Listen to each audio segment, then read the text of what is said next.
Hi friends, എല്ലാവർക്കും രസ്നാസ് വേൾഡിലേക്ക് സ്വാഗതം. ഇന്ന് ഞാൻ തയ്യാറാക്കുന്നത് ഒരു ഫേമസ് തട്ടുകടയിലെ പഴംപൊരി റെസിപ്പിയാണ്. ഇത് നല്ല ടേസ്റ്റ് ആയിട്ടുള്ളൊരു പഴംപൊരിയാണ് കേട്ടോ. ഇതിലൊരു സീക്രട്ട് ഇൻഗ്രീഡിയൻസ് ഞാൻ ആഡ് ചെയ്യുന്നുണ്ട്. ഇതുപോലെ നിങ്ങൾ തയ്യാറാക്കിയിട്ടുണ്ടെങ്കിൽ പാത്രം കാലിയാവുന്നത് അറിയില്ല, അത്ര ടേസ്റ്റാണ് ഈ പഴംപൊരിക്ക്. അതുകൂടാതെ ബാക്കി വന്ന മാവ് വെച്ച് നല്ലൊരു സ്നാക്കും കൂടി തയ്യാറാക്കുന്നുണ്ട്. അതുകൊണ്ട് ലാസ്റ്റ് വരെ ഈ വീഡിയോ കാണണേ. ഇതെങ്ങനെ തയ്യാറാക്കാമെന്ന് നമുക്ക് നോക്കിയാലോ. അതിനായിട്ട് 1 കപ്പ് മൈദ ഞാൻ എടുത്തിട്ടുണ്ട്. അതിലേക്ക് 1/4 കപ്പ് അരിപ്പൊടി ഇടുന്നുണ്ട്. അരിപ്പൊടി ഇടുന്നത് നല്ല ക്രിസ്പി ആയിട്ട് വരുന്നതിന് വേണ്ടിയാണ് കേട്ടോ. പിന്നെ 2 ടീസ്പൂൺ പഞ്ചസാര ആഡ് ചെയ്യുന്നുണ്ട്. ആദ്യം 2 ടീസ്പൂൺ ഇടുന്നുണ്ട്, പിന്നെ നോക്കിയിട്ട് വേണമെങ്കിൽ ഇടാം. പിന്നെ ഉപ്പ് ഒരു 1/4 ടീസ്പൂൺ ഉപ്പ് ഇടുന്നുണ്ട്.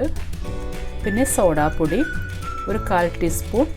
സോഡാപ്പൊടിക്ക് പകരമായിട്ട് ബേക്കിംഗ് സോഡ വേണമെങ്കിൽ അതും ആഡാക്കാം. എന്നിട്ട് നന്നായിട്ട് മിക്സ് ചെയ്യാം.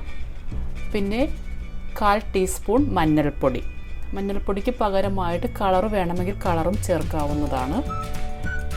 ഞാൻ മഞ്ഞളാണ് ചേർത്തിട്ടുള്ളത്. എന്നിട്ട് നന്നായിട്ട് മിക്സ് ചെയ്യാം. എന്നിട്ട് 1/4 കപ്പ് ഇഡ്ഡലി മാവാണ് ചേർത്തിട്ടുള്ളത്. ഇഡ്ഡലി മാവ് ചേർത്തുന്നോർത്ത് പുളിപ്പൊന്നും ഉണ്ടാവില്ല കേട്ടോ. പഴംപൊരിക്ക് നല്ല ടേസ്റ്റ് ഉണ്ടാവും. ഇഡ്ഡലി മാവ് ഇല്ല എങ്കിൽ അപ്പത്തിന് അരച്ച് വെച്ചിട്ടുള്ള മാവ് ഉണ്ടെങ്കിൽ അത് ചേർത്താലും മതി. എന്നിട്ട് നന്നായിട്ട് മിക്സ് ചെയ്യാം. പിന്നെ 1/2 കപ്പ് വെള്ളം ചേർത്തിട്ട് ഒന്ന് മിക്സാക്കി എടുക്കാം.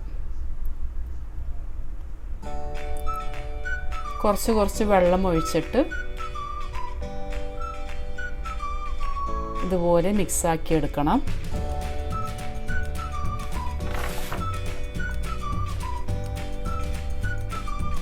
കണ്ട, ഇതുപോലെ ആയിട്ടുണ്ട്.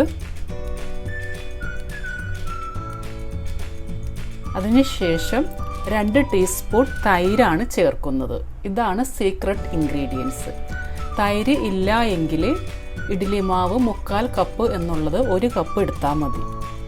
അല്ലെങ്കിൽ ഇഡ്ഡലി മാവ് ഇല്ല എങ്കിൽ തൈര് 1 കപ്പ് എടുത്താലും മതി. ഇതിൽ രണ്ടിൽ ഏതെങ്കിലും എടുക്കണം. ഇപ്പോൾ തൈരും ഞാൻ എടുത്തിട്ടുണ്ട്, ഇഡ്ഡലി മാവും ചേർത്തിട്ടുണ്ട്. എന്നിട്ട് നന്നായിട്ട് മിക്സ് ചെയ്യാം.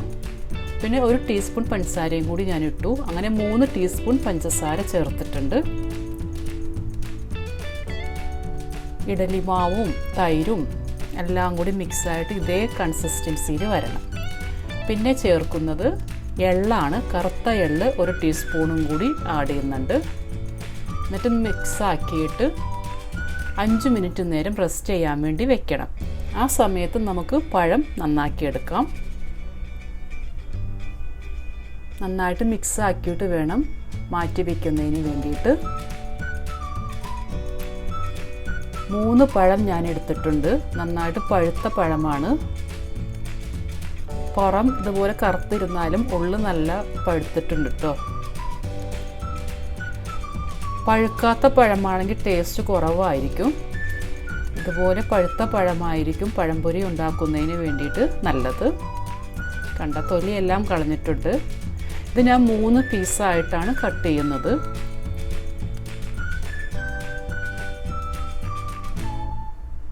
മൂന്ന് പീസായിട്ട് കട്ട് ചെയ്യുമ്പോൾ അത്യാവശ്യം കട്ടിയും ഉണ്ടാവും, പഴംപൊരിക്ക് മാവ് പിടിക്കുകയും ചെയ്യും.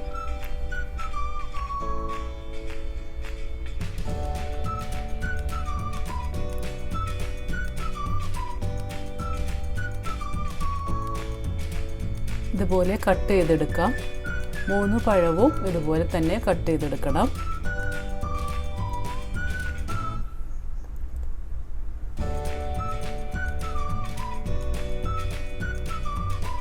ഇതുപോലെ തയ്യാറാക്കിയിട്ടുണ്ടെങ്കിൽ കുട്ടികളൊക്കെ വേഗം തിന്ന് തീർക്കും. അത്ര നല്ല ടേസ്റ്റ് ആട്ടോ. മുതിർന്നവർക്കാണെങ്കിലും കുട്ടികൾക്കാണെങ്കിലും നന്നായിട്ട് ഇഷ്ടമാവും. തൈരോ ഇഡ്ഡലിയുടെ മാവോ ചേർത്തുന്നോർത്ത് പുളിപ്പോ അങ്ങനെ ഒന്നും ഉണ്ടാവില്ല. നല്ല ടേസ്റ്റ് ആയിരിക്കും മാവിന്.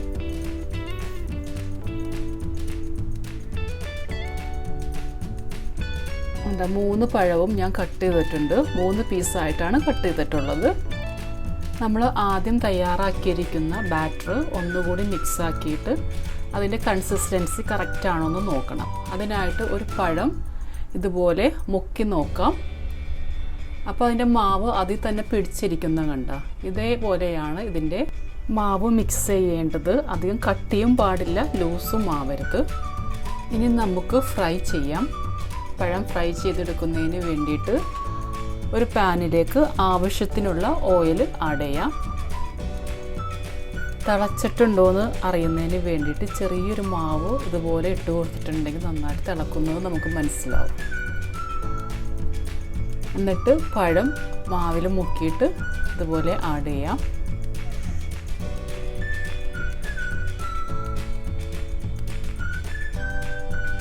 മീഡിയം ഫ്ലെയിമിൽ വെച്ചിട്ട് വേണം ഫ്രൈ ചെയ്തെടുക്കുന്നതിന് വേണ്ടിയിട്ട്.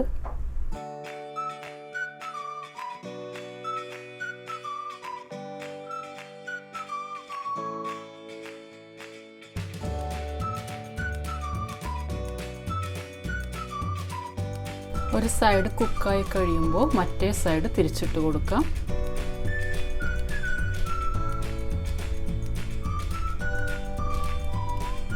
രണ്ട് സൈഡും തിരിച്ചിട്ട് കൊടുത്തിട്ടുണ്ട്.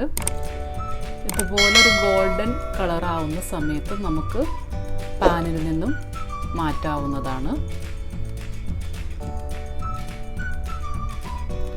കണ്ട നല്ല ടേസ്റ്റി ആയിട്ടുള്ള പഴംപൊരി റെഡി ആയിട്ടുണ്ട്. നല്ല ടേസ്റ്റാണ് കേട്ടോ. തട്ടുകടയിലെ സൂപ്പറായിട്ടുള്ള പഴംപൊരിയാണ് ഇത്. എള്ളും എല്ലാം ഇട്ടിട്ട് നല്ല കാണാനും നല്ല ഭംഗിയാണ്, തിന്നുന്നതിനും നല്ല ടേസ്റ്റായിട്ടുള്ള പഴംപൊരിയാണ്. ഇതുപോലെ നിങ്ങൾ ഒരിക്കൽ തയ്യാറാക്കിയിട്ടുണ്ടെങ്കിൽ എപ്പോഴും ഇതുപോലെ തന്നെ തയ്യാറാക്കൂ. അത്ര ടേസ്റ്റാണ് ഈ പഴംപൊരിക്ക്.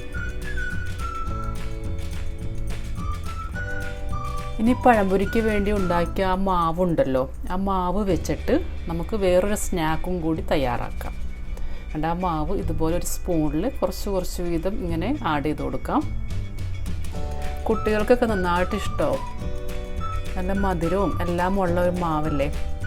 തൈരും ഇഡ്ഡലി മാവും എല്ലാം കൂടി ഉള്ളതായതുകൊണ്ട് നല്ലൊരു ടേസ്റ്റാണ്. ഇവിടെ മാവ് ഇങ്ങനെ പൊങ്ങി വന്നിട്ടുണ്ട്. ഇത് നന്നായിട്ട് പൊങ്ങി വന്നിട്ടുണ്ട്.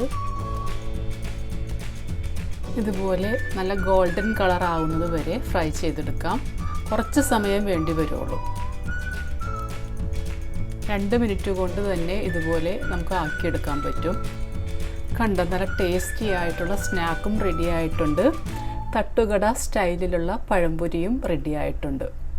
പഴംപൊരി തീർച്ചയായിട്ടും നിങ്ങളെല്ലാവരും ഒന്ന് ട്രൈ ചെയ്ത് നോക്കണേ. നല്ല ടേസ്റ്റാണ് ഈ പഴംപൊരിക്ക്. Thank you for watching.